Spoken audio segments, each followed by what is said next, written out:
Jubel in die Here regverdiges, sing 'n loflied opregtes.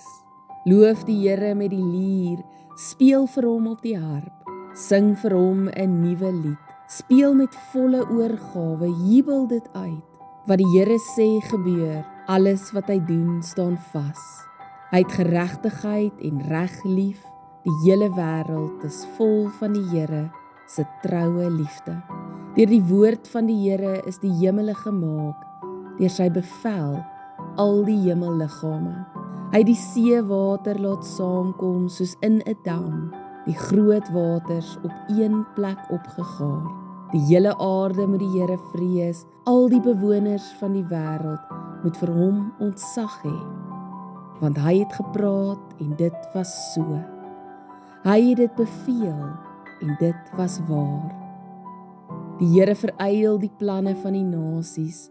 Hy laat hulle besluite op niks uitloop. Maar die planne van die Here staan vir altyd vas. Sy besluite van geslag tot geslag.